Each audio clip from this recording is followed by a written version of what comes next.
is true. It happened in the village of Mwangaza, a place where people lived in peace before Pakawaka arrived. The spirits will guide us. This is the story of a sorcerer who terrorized an entire village, a man who possessed dark powers that were beyond ordinary understanding. Pakawaka was a tall man with gray beard and terrifying eyes. He wore black robes and necklaces made of bones. Even his own family feared him. He lived alone in a wicked compound with sorcery symbols carved into the trees. He was always surrounded by black cats and ravens. We have gathered. We will perform the ritual. Even his own children could not approach him. Pakawaka had his group of fellow sorcerers. At night, they would meet to plan their evil deeds. They would discuss how to kill people using their witchcraft. The most strange thing was that his farm always had good crops. Even during drought season, rain would fall on his land. The villagers would whisper quietly, "He has rain, we have none." One day, Pakawaka began his most terrifying work. He sat under the big tree and began writing people's names and the dates of their death. The next morning, he went to post his terrifying announcement on the village's main tree. When the villagers discovered it, they said with fear, "These are names of death." The terrifying thing is that everything he wrote came true. Elder Bakari died on the exact date he was written down. People were saying he was written down by Pakawaka. It's true. The village became filled with fear. People didn't want to leave their homes. Parents were telling their children, "Don't go outside."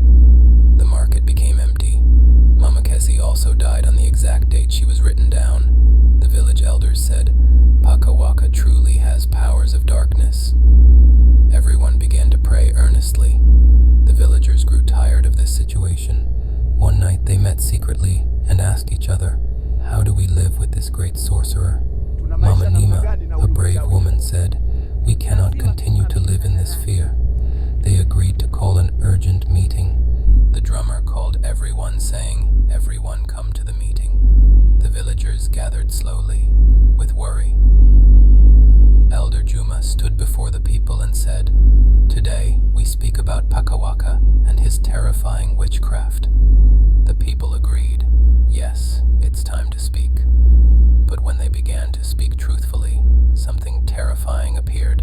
A human skull appeared in the tree, and people said, "What is that?" "It's a person's spirit." The villagers were shocked and ran in all directions. Children were crying, "Mother, mother."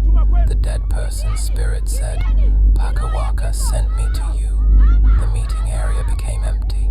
Only one elder remained, praying, "My God, save us." The spirit disappeared with evil laughter. In the middle of the night, Pakawaka went to the riverside to perform sorcery rituals. He said, "You spirits of the dead, follow my command." Nyinyi roho za wafu, fuateni amri zangu. Supernatural light glowed in the water.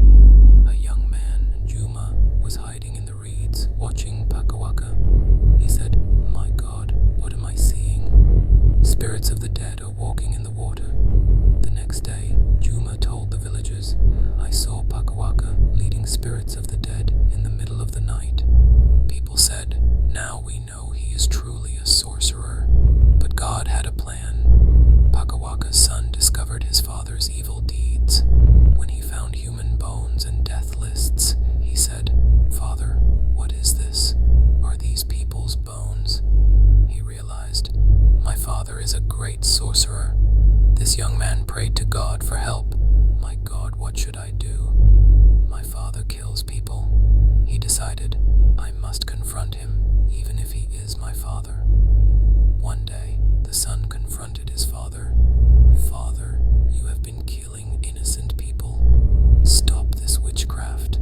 Pakawaka became angry. "You are my child. Don't try to challenge me." A great battle took place. The son prayed